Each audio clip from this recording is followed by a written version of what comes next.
New Orleans, as the debate over whether migrant children should be taken from their parents at the border came to a head Monday, top Trump administration officials were pleading with law enforcement officers to hop on the anti-immigration train. U.S. Attorney General Jeff Sessions and Homeland Security Secretary Kirstjen Nielsen were standing before the National Sheriff's Association conference here, demanding that peace officers stop listening to the press and start getting stricter on illegal immigration. Hours later, the world would hear an audio recording of separated children screaming and crying for their parents at a U.S. Customs and Border Protection facility. Nielsen was fired up about asylum seekers and recent press coverage over her tweets on Sunday, in which she said of the administration's policy of separating families at the border, "We do not have a policy of separating families at the border. Period." In front of a crowd of mostly local law enforcement officials on Monday morning, she stuck by her tweets, raising the specter of human traffickers using children and policy loopholes to get out of jail free. "We do not have the luxury of pretending that all individuals coming to this country as a family unit are in fact a family," she said. "We have to do our job. We will not apologize for doing our job." Two California Democrats, Sen. Kamala Harris and House Minority Leader Nancy Pelosi, later called on Nielsen to resign. The Trump administration was trying to shore up support among sheriffs for hard-edged immigration enforcement.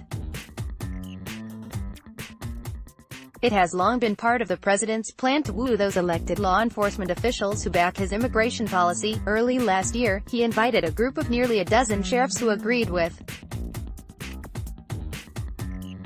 his various immigration orders, the most divisive of which was his executive order punishing so-called sanctuary cities that refused to cooperate with federal authorities, asking for local jurisdictions to hand over their incarcerated undocumented immigrants.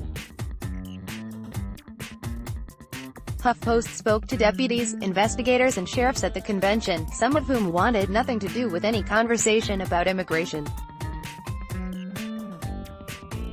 Those who were already close to the Trump administration were willing to trumpet Sessions and his immigration policy, while others said they were just doing their jobs.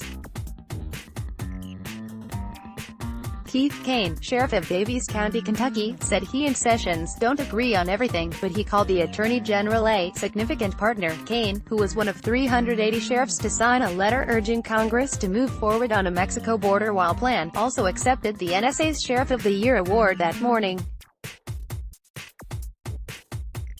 "Look, we're in the people-helping business. We want to do what's right," Kane said. "Sometimes you have to take a very firm position on very controversial issues.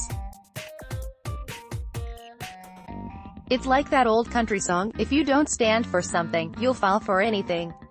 In interviews with HuffPost, sheriffs from Texas and Kansas emphasized that their big issue is narcotics, a sentiment shared by at least a dozen law enforcement personnel we spoke to. "Transnational cartels are shipping this stuff in at absolutely historic rates," said Kelly Rowe, sheriff of Lubbock County, Texas.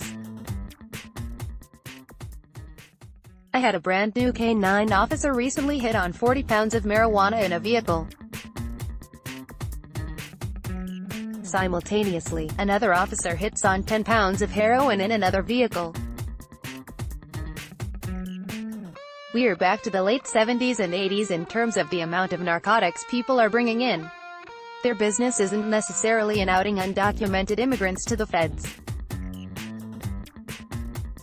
But some sheriffs who spoke to HuffPost were quick to note they are cooperating fully with federal authorities." Rowe subscribes to a sort of authoritarian's idea of intersectionality. "Immigration policy and drug policy," he said, "go hand in hand. You don't have one problem without the other."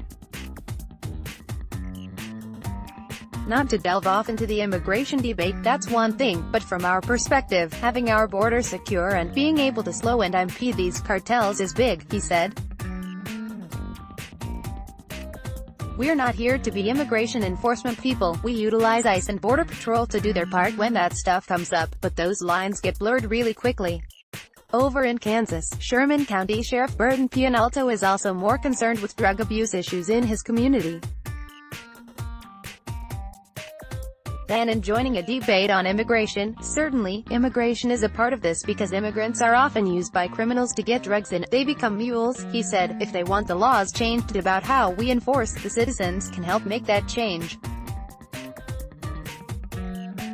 I enforce the laws. The only people that can change it are the voters and the legislators.